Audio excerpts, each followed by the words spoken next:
ជំរាបសួរក៏ដូចជាសួស្តីបងប្អូនទាំងអស់គ្នាស្វាគមន៍មកកាន់ Channel Nabi សម្រាប់រឿងថ្ងៃនេះមាននឹងមកបន្តសម្រាប់នៅរឿងលងស្នេហ៍ម្ចាស់ផ្ទះសំណាក់ភាគទី3ទី4ជូនបងប្អូនទស្សនាបន្តនៅភាគមុននេះយើងឃើញម្ចាស់បំណុលគេមកទីបំណុលទូស្រីថ្លៃជួសជុលផ្ទះសំណាក់នឹងអីអញ្ចឹងតែទូស្រីគាត់ដឹងរឿងទេហើយគាត់គិតថា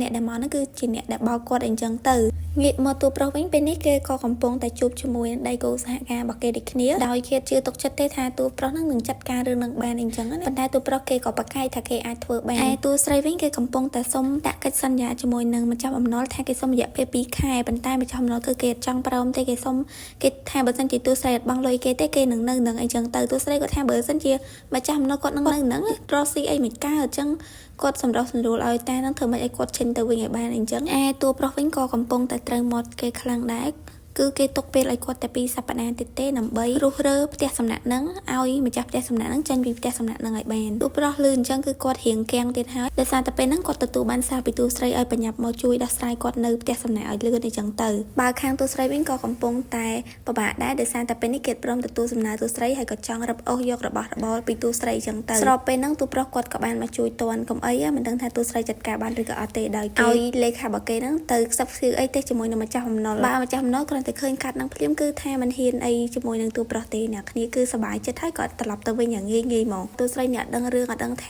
ាទូប្រុសគេមានអធិពលអីគឺគាត់គិតថាទូប្រុសហ្នឹងសម្រាប់សម្រួលជាមួយនឹងម្ចាស់បំណុលបានអីចឹងទៅម្ចាស់បំណុលវិញគាត់ទៅលើឈ្មោះលោកគូភ្លាមគឺថាគេត្រឡប់ទៅវិញភ្លាមមកតែមិននឹងទៅហ្នឹងគឺសុំចាប់ដៃទូប្រុសសិនតែទូប្រុសមិនខ្ចីចាប់ជាមួយទេច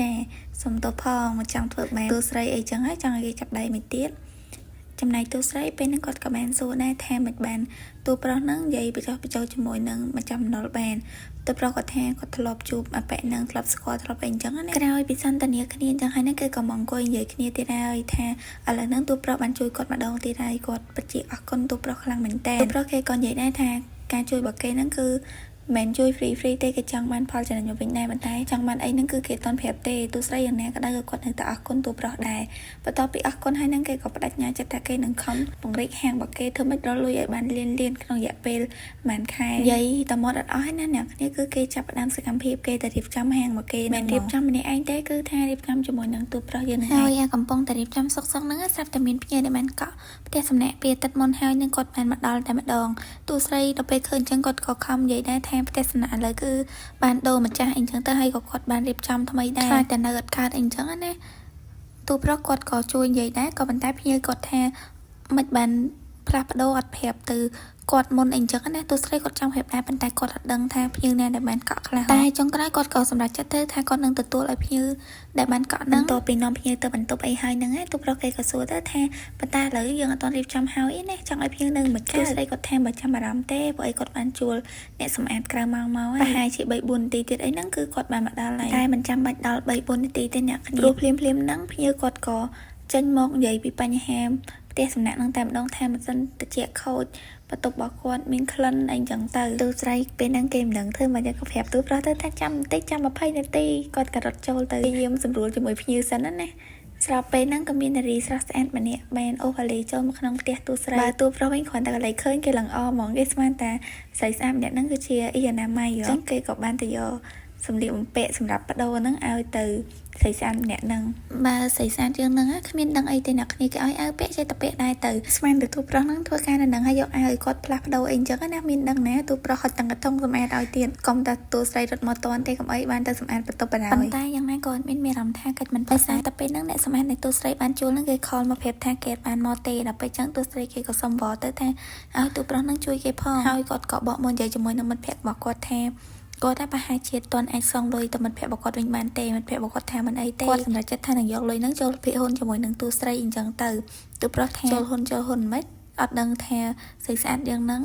គាត់ចេះអីផងហ្នឹងថាអត់ចេះយ៉ាងម៉េច